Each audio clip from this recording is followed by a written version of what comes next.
Assalamualaikum warahmatullahi wabarakatuh. Perkenalkan, nama saya Vivi Rizky. Di sini saya akan membahas yaitu bagaimana tubuh mengolah makanan di kelas 5 SD. Bagaimana tubuh mengolah makanan? Makanan diolah oleh tubuh menggunakan sistem pencernaan. Sistem pencernaan ini adalah sistem yang dilakukan oleh organ tertentu di dalam tubuh yang berfungsi untuk mengolah dan mencerna makanan. Bagaimana cara proses pencernaan pada manusia? Proses pencernaan manusia dimulai dari waktu makan digigit, dikunyah, dan dihaluskan di dalam mulut. Makanan yang bercampur dengan air liur akan dipecah menjadi potongan-potongan yang lebih kecil oleh gigi sehingga menjadi lunak dan mudah ditelan. A. Sistem pencernaan makanan pada hewan ruminansia.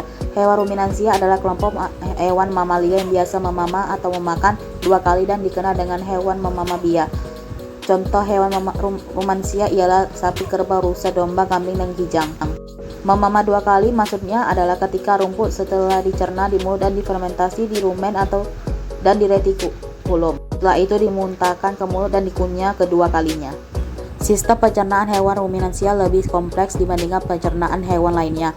Pada hewan ruminansia terdapat 4 bagian lambung dengan fungsi yang spesifik yang terdiri dari urut dari depan ke belakang adalah rumen, retikulum, omansum, dan abomansum. Selain itu, pencernaan makanan pada hewan ruminansia dibantu oleh beberapa mikrob.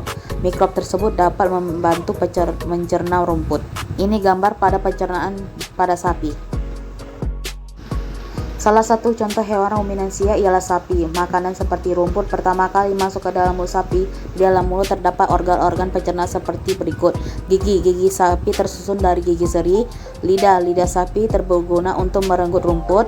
Saliva merupakan cairan atau enzim khusus yang dihasilkan oleh kelenjar khusus pada sapi.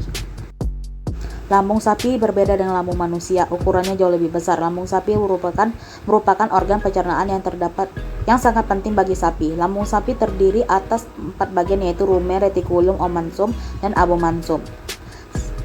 Bagian-bagian lambung sapi yaitu rumen perut besar, retikulum perut jala, omansum perut kitab, abomansum perut masam. Yang B. Sistem pencernaan pada manusia. Setelah mempelajari sistem pencernaan pada sapi, sekarang kita akan belajar tentang sistem pencernaan pada manusia.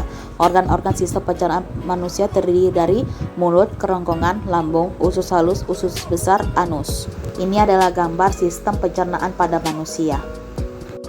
1. Mulut. Di dalam mulut terdapat 3 unsur penting alat pencernaan makanan yaitu gigi, lidah, dan kelenjar ludah. Manusia memiliki 3 macam gigi yaitu gigi seri, gigi taring, dan gigi geraham. Gigi seri untuk memotong makanan, gigi taring berfungsi untuk mengoyak makanan, dan gigi geraham berfungsi untuk mengunyah makanan agar menjadi halus. Lidah berfungsi untuk mengatur letak makanan agar lebih mudah dikunyah dan membantu menelan makanan. Indra pengecap ini berfungsi membedakan rasa dari setiap makanan yaitu rasa manis, asin, asam, pahit, dan gurih. Kelenjar ludah berfungsi untuk menghasilkan air ludah dengan enzim ptyalin. Air ludah membantu melarutkan dan menghaluskan makanan saat dikunyah.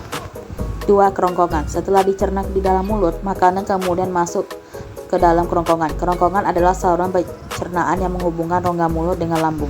3. Lambung. Di manakah letak lambung? Lambung terletak di rongga perut sebelah kiri atas. Di dalam lambung, makanan dicerna kembali dengan bantuan getah lambung. Getah lambung mengandung asam klorida dan enzim-enzim pencernaan. Asam klorida berfungsi untuk membunuh bibit penyakit terbawa makanan masuk ke dalam lambung. Enzim renin berfungsi mengumpulkan susu agar mudah diserap. 4. Usus halus. Setelah dicerna oleh lambung, makanan masuk ke dalam usus halus. Di dalam usus halus terjadi proses pencernaan secara kimiawi, yaitu dengan bantuan getah-getah usus. Di dalam usus halus terdapat usus 12 jari. Mengapa disebut usus 12 jari? Panjang usus 12 jari sama dengan ukuran panjang 12 jari tangan orang dewasa. 5. Usus besar. Sisa makanan yang tidak diserap di usus halus akan masuk ke dalam usus besar. Di dalam usus besar ini tidak terjadi pencernaan makanan, melainkan hanya terjadi penyerapan air. Di usus besar terdapat bakteri pembusuk yang berguna membusuk sisa makanan menjadi kotoran. 6. Anus. Sisa makanan yang berupa kotoran, feses, akan dikeluarkan melalui anus. Anus merupakan alat pelepasan sisa hasil pencernaan yang berupa kotoran. Sekian dari pembahasan saya. Lebih dan kurang saya mohon maaf. Jika ada salah kata saya mohon maaf. Wabillahi taufiq wal hidayah. Wassalamualaikum warahmatullahi wabarakatuh. Terima kasih.